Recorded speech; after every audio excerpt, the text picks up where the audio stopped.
Hello guys, अस्सलाम वालेकुम। कैसे हैं आप सब लोग? खैरियत से हैं? आप ड्रैप की एक नई वीडियो के साथ आपकी खिदमत में हाजिर हूँ। आज हम बात करेंगे कंपैरेटिव फार्माकोलॉजी की। जी हाँ, कुछ इंपॉर्टेंट ड्रग्स के आपस में कंपैरिजन और उनके फार्मास्यूटिकल यूजेस के बारे में, यानी क्लिनिकल इंडिकेशंस के बारे में। तो गाइस, सबसे पहले जो इंपॉर्टेंट ड्रग है नियोस्टिकमीन और फाइलोस्टिकमीन का डिफरेंस बड़ा इंपॉर्टेंट है। सबसे पहले याद रखें कि नियोस्टिकमीन है जो ये क्वाटरनरी अमोनियम कंपाउंड है, जबकि जो फाइलोस्टिकमीन है ये टर्शियरी अमोनियम कंपाउंड है। एक डिफरेंस ये है। दूसरे नंबर पे एक और इम्पॉर्टेंट डिफरेंस की अगर बात कर लें तो वो ये है कि जो नियोस्टिकमीन है ये मैस्थीनिया ग्रेविस के लिए यूज़ होती है, जबकि फाइलोस्टिकमीन जो है उसकी इंडिकेशन मैस्थीनिया ग्रेविस में नहीं है, जबकि वो एंटीडोट है एट्रोपिन पॉइजनिंग का। क्यों नहीं फाइलोस्टिकमीन यूज़ होती मैस्थीनिया ग्रेविस के लिए? क्योंकि ये ब्लड ब्रेन बैरियर को क्रॉस नहीं करती। तो एक डिफरेंस ये भी नोट कर लें कि जो नियोस्टिकमीन है ये ब्लड ब्रेन बैरियर को क्रॉस करती है, जबकि फाइलोस्टिकमीन जो है वो ब्लड ब्रेन बैरियर को क्रॉस नहीं करती।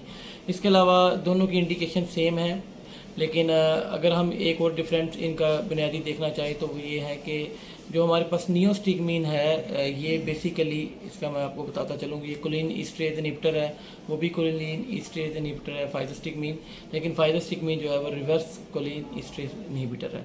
तो गैस सीधा सी दो तीन बातें कि ये नियोस्टिकमीन और फाइलोस्टिकमीन में डिफरेंस जो है केमिकली स्ट्रक्चर में, कि नियोस्टिकमीन जो है वो क्वाटरनरी अमोनियम कंपाउंड है, जबकि फाइलोस्टिकमीन टर्शरी है।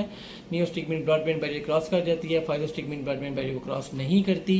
नियोस्टिकमीन is a drug of choice for myasthenia gravis, जबकि physostigmine is used for the atropine poisoning, यानी जिसने एंटीडोट के तौर पे ये काम करती है। तो गैस ये कंपैरेटिव इंपॉर्टेंट डिफरेंस है। अगर कोई इस तरह का केमिस्ट्री या फार्माकोलॉजिकल रिलेटेड आपको कोई एमसीक्यू आए तो ये आपने बिल्कुल नहीं भूलना। इसके बाद गाइस हम दूसरी ड्रग की जो बात करने जा रहे हैं वो है डाइजॉक्सिन और डिजिटॉक्सिन। जी हाँ गाइस, डाइजॉक्सिन और डिजिटॉक्सिन दोनों जो हैं वो नेचुरल सोर्सेज से हैं, लेकिन जो डाइजॉक्सिन है हमारा वो डिजिटैलिस लेनेटा से ज़्यादातर लिया जाता है, जबकि जो डिजिटॉक्सिन है वो डिजिटैलिस पिरप्यूरा लेनेटा दोनों से लिया जाता है। तो इसमें ये एक फ़र्क जो है ये देख लें। इसके अलावा जो हमारे पास डाइजॉक्सिन है उसके अंदर लैक्टोन ग्रुप होता है, जबकि डिजिटॉक्सिन के अंदर स्ट्रक्चर में कोई लैक्टोन ग्रुप मौजूद नहीं होता। उसके बाद अगर फर्दर आगे डिफरेंस देखना चले जाएं तो जो हमारे पास डाइजॉक्सिन है और जो डिजिटॉक्सिन है दोनों के फार्माकोलॉजिकल एक्शन सेम है, कोई इनमें डिफरेंस नहीं है। दोनों कंजस्टिव हार्ट फेलियर के अंदर यूज़ होती हैं। इसके बाद नाज़रीन बात करते जाएँ तो जो हमारी डाइजॉक्सिन है उसकी हाफ लाइफ 36 आवर्स है, जबकि हमारे पास जो डिजिटॉक्सिन है उसकी 5 to 7 डेज हाफ लाइफ है। इसके अलावा अगर और हम बात करें कि डाइजॉक्सिन की जो बायो अवेलेबिलिटी है वो एज़ कम्पेयर टू डिजिटॉक्सिन जो है वो बहुत ज़्यादा है, क्योंकि डिजिटॉक्सिन जो है ये ज़्यादातर प्लाज्मा प्रोटीन के साथ बाउंड हो जाती है 97%। तो आप जानते हैं जो ड्रग्स प्लाज्मा प्रोटीन्स के साथ बाउंड हो जाती हैं वो फार्माकोलॉजिकल इफेक्ट उनका रिलेटिवली कम होता है। तो इसलिए जो हमारे पास डाइजॉक्सिन है इसका फार्माकोलॉजिकल इफेक्ट ज़्यादा है as compare to digitoxin because of their protein binding. Digoxin protein binding कम करती है, जबकि उसकी प्रोटीन बाइंडिंग जो है वो डिजिटॉक्सिन की बहुत ज़्यादा है, जिसकी वजह से इसका फार्माकोलॉजिकल इफेक्ट जो है वो बहुत कम है। तो जी गाइस, अगली ड्रग है एट्रोपिन और स्कोपोलामीन। दोनों के डिफरेंस और सिमिलरिटीज़ को देख लेते हैं। एट्रोपिन एट्रोपा बेलाडोना से ड्राइव होती है, स्कोपोलामीन हायोसिन हाइसाइमस नाइगर से होती है। दोनों अल्कलाइड्स हैं, दोनों की एंटी मस्करीनिक एक्टिविटी है, एंटी निकोटिनिक एक्टिविटी है। दोनों ड्रग्स जो हैं पैरासिम्पैथेटिक सिस्टम को ब्लॉक करती हैं, इस यानी कि आप कह लें दोनों पैरासिम्पैथोलिटिक्स हैं। इसके अलावा अगर हम डिफरेंस की तरफ चलें तो जो हमारे पास एट्रोपिन है ये ऑर्गेनोफॉस्फेट पॉइजनिंग के लिए एंटीडोट है, जबकि स्कोपोलामीन जो है वो मोशन सिकनेस के लिए यूज़ होती है। दोनों ड्रग के साइड इफ़ेक्ट सेम है, blurred vision, dryness of mouth, constipation, difficulty in micturition, urinary tension दोनों ड्रग्स कॉज करती हैं। इसके अलावा हायोसिन और उसको एट्रोपिन के अगर एक और इंडिकेशन को देखें तो एट्रोपिन कुछ केसेस में आकुलर यानी आई की डिजीज़ में इस्तेमाल होती है, जबकि हायोसाइन में बिल्कुल इस्तेमाल नहीं होती। तो गैस आगे एक और कंपैरेटिव एनालिसिस कर लेते हैं, वो है एड्रीनालीन और नॉर एड्रीनालीन की। यानी एड्रीनालीन का दूसरा नाम है एपिनेफ्रीन और नॉर एड्रीनालीन का नाम है नॉर एपिनेफ्रीन। अच्छा, तो गैस जल्दी से बात करें, जो एपिनेफ्रीन है ये बेसिकली कैटेकोलामीन है, जबकि नॉर एपिनेफ्रीन वो भी कैटेकोलामीन है। तो फ़र्क क्या है कि जो एपिनेफ्रीन है हमारे पास उसमें मिथाइल ग्रुप होता है एक एन टर्मिनस पे, जबकि हमारे पास जो नॉर एपिनेफ्रीन है उसमें मिथाइल ग्रुप नहीं होता, इसलिए इसकी स्ट्रक्चरल रिलेम्बलेंस ऑलमोस्ट मिलती है डोपामीन के साथ। जी हाँ, ये इंपॉर्टेंट डिफरेंस है इसके अंदर। उसके बाद गाइस अगर इंपॉर्टेंट डिफरेंस का देखें तो दोनों सिंपैथेटिक नर्व एंडिंग से रिलीज़ होती हैं, जबकि जो एपिनेफ्रीन है वो एड्रीनल मेडुला से भी रिलीज़ होती है।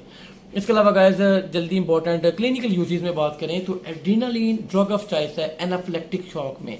जी हाँ, अगर कोई आपको एनाफिलेक्सिस होता है तो उसमें ड्रग ऑफ चॉइस है, जबकि उसके मुकाबले में जो हमारे पास नॉर एड्रीनालिन है that is basically use for the diagnostic tool for pheochromocytoma, या ब्लड प्रेशर को अगर आपने थोड़ा इंक्रीज़ करना हो तो उसके लिए भी हम ये इसको यूज़ करते हैं, अदरवाइज़ इसकी कोई ऐसे दूसरी इंडिकेशन नहीं है।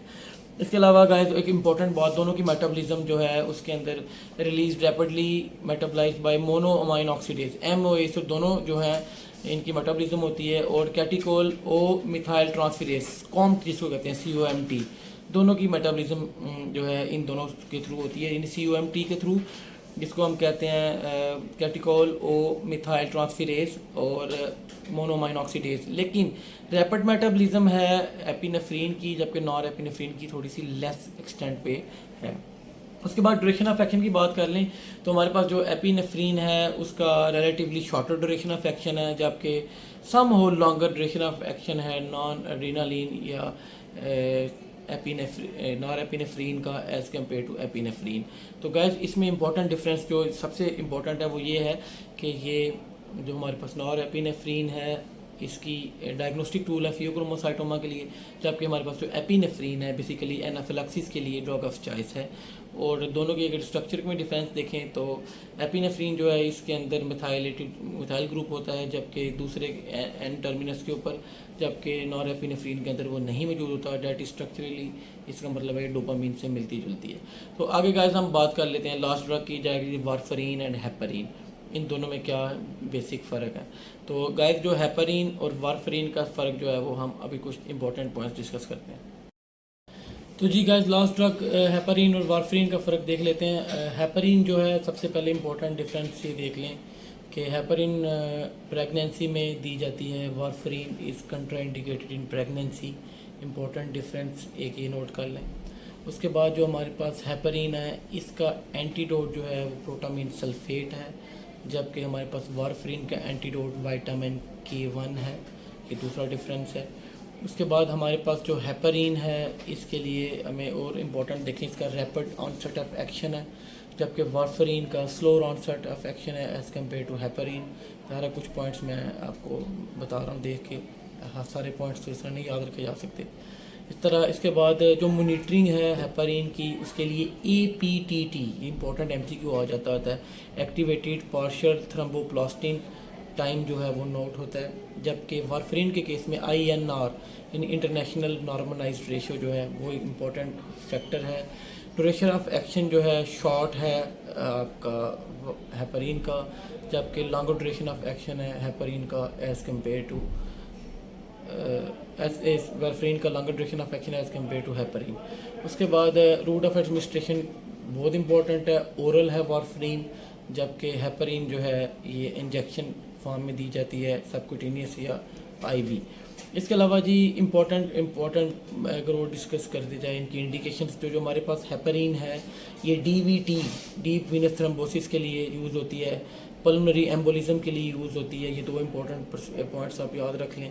जबकि हमारे पास जो वारफरीन है that is actually use for in cases जब आपको लॉन्ग टर्म एंटीकोगुलेशन इफेक्ट चाहिए हो, एट्रियल फिब्रिलेशन के केस में, मैकेनिकल हार्ट वाल्व्स में, या फिर रिकरेंट वीनस थ्रोम्बोएम्बोलिज्म हो उस केस में ये यूज़ होती है।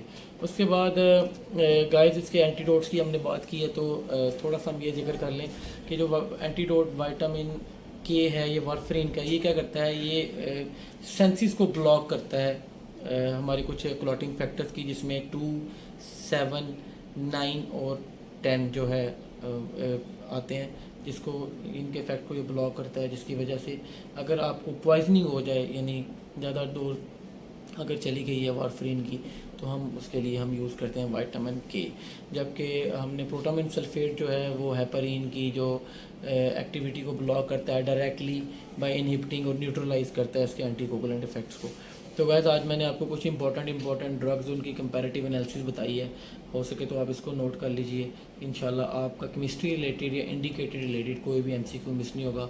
और एंड पे एक बात ये कहना चाहूँगा कि कंपैरेटिव फार्माकोलॉजी को समझने और पढ़ने के लिए आई स्ट्रांगली रिकमेंड कि अब शमीम की फार्माकोलॉजी की बुक है, उसके एंड पे लगभग कोई आखिरी 5 से 7 पेज बनते हैं, उनमें काफ़ी ड्रग्स की कंपैरेटिव एनालिसिस दी गई है। तो गैस अपना और इस चैनल का ख्याल रखें, लाइक करें, कमेंट करें, सब्सक्राइब करें और दूसरों को लाजमी शेयर करें।